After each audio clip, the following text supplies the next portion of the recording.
안녕하세요. 개인 투자자분들의 멘토 프로페서 킹입니다. 자, 9월 18일 기술적 분석의 좋은 모닝 브리핑 출발해 보도록 하겠습니다. 자, 어제 저녁 라이브 많이 참여해 주셔서 감사드리고 또 재미있는 시간 보내서 나름 유익하게 보냈습니다.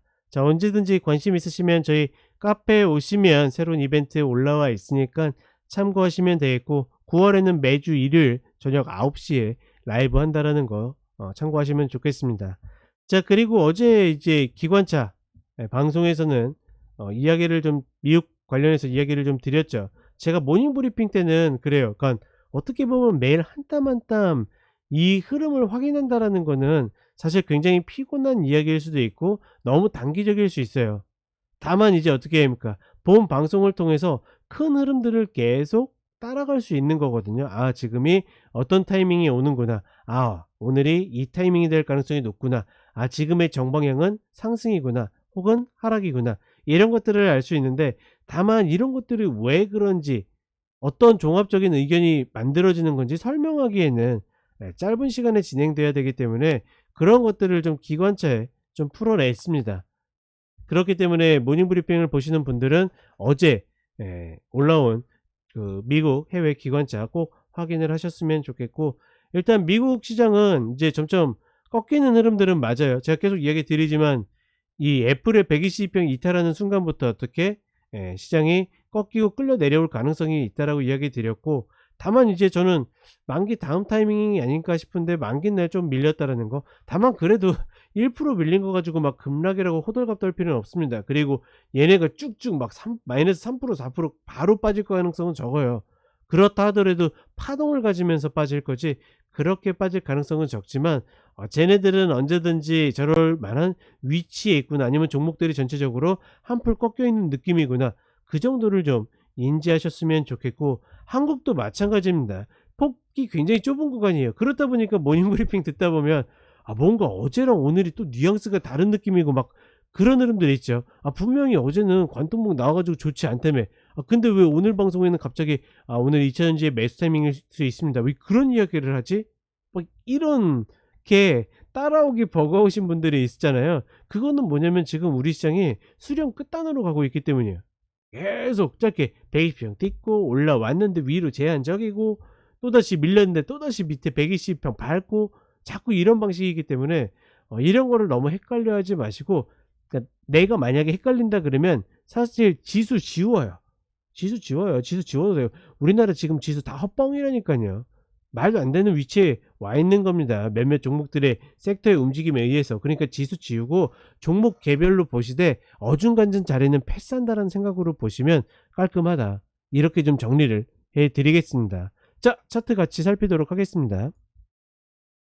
자, 다우 같은 경우에는 상단으로 올라가는 흐름을 보이다가 또다시 꺾이고 있죠. 제가 늘 예전에도 이야기 드렸던 것 같은데, 저는 이렇게 일목안에서 부대끼면서 움직이는 흐름 되게 싫어합니다. 왜냐면 어느 쪽으로 터져야지 방향성에 대해서 명확하게 이야기 드리겠는데, 그러니까 지금도 냉정하게 그래요. 방향성은 미국 시장 지금 방향성 제가 뭐라고 이야기해요?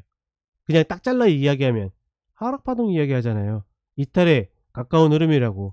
그러면 사실은 반등시 매도, 반등시 매도인데 자꾸 저렇게 양봉으로 올라오게 되면 이 사람들의 심리상 오이씨 굉장히 세다라는 느낌을 받을 수밖에 없습니다. 그쵸? 그렇다 보니까 사실은 지금이 하락파동 중입니다라고 이야기해도 사람들이 와닿지 않는 경우들이 많은데, 결국은 다우가 제일 먼저 120평을 닫고서 어떤 움직임을 보일 것인가는 굉장히 중요한 흐름이다라고 보고 있고, 나스닥도 결국은 어떻게 해야죠? 120평이겠죠. 그쵸? 이 자리는 이 자리보다 더 높게 올라오겠네요. 결국은 반등해서 상단 넘지 못하고 내려온다는 건 좋지 않다. 그러니 어제 기관차에서 이야기 드린 게 테슬라만 어떻게 빅6 중에서 나름 제일 센 수급을 받고 있다라고 이야기 드린 겁니다. 왜? 얘 혼자 어떻게 합니까? 이 윗단을 삐져 올라왔기 때문에. 그렇게 보시면 되겠고, S&P 500도 4,500을 하루도 못 견디고서 바로 내려왔죠. 얘도 마찬가지로 다시 결국은 120평을 와줘야 된다. 필라델피아 반도체 지수가 가장 먼저 딛게 되었다. 그렇기 때문에 저는 어찌되었거나 뭐 반등해서 제가 속는다 하더라도 반도체는 조금은 지양하고 싶은 생각이 계속 있는 겁니다. 자, 그리고 우리 시장으로 오게 되면, 그쵸? 이날 관통봉 보고 내려왔는데 이날 이야기 드렸죠. 모닝브리핑 때도.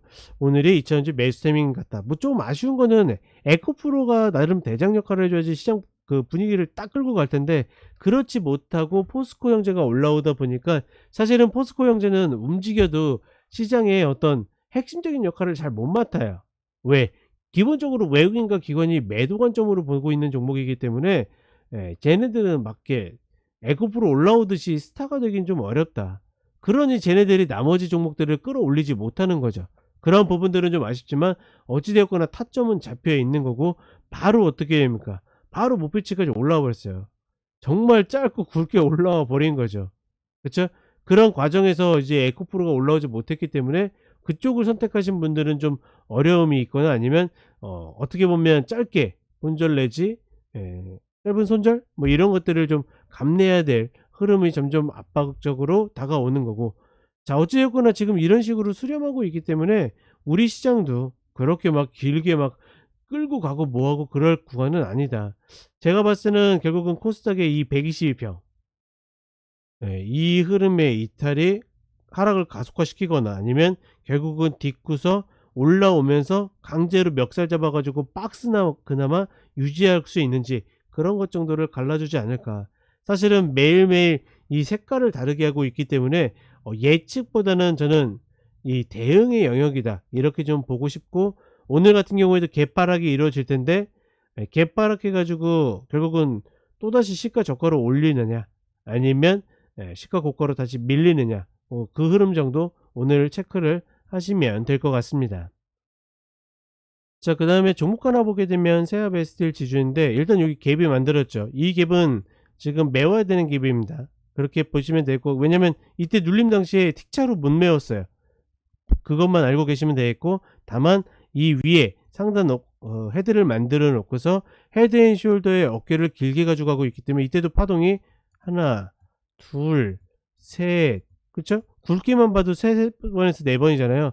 그러니 여기에서도 충분히 이 흐름을 만들 수 있고, 다만 어떻게 이 22,000원 저점 구간에서 잡아야지 추격해 가지고는 남는 것들이 별로 없다. 그러니 하단 눌림에 짧게 컷 걸고 대응을 한다는 관점으로 보시면 되겠습니다. 자, 이렇게 이야기 드렸고, 저희 이번 추석 맞이해서 또 새로운 이벤트, 저희 이제 뭐 신규 가족분들을 모시기 위해서 최대한 부담을 어떻게든 줄여 드리려고 노력하고 있습니다. 한번 오셔가지고 소정의 금액 내시고 맛보기라도 보신 후에 어떻게 운영되는구나, 이렇게 가면 같이 가볼 만하다, 그렇게 판단을 해 주셨으면 좋겠습니다. 자, 한 주도 화이팅 하시고 저는 변함없이 이번 주도 계속 찾아뵙도록 하겠습니다. 감사합니다.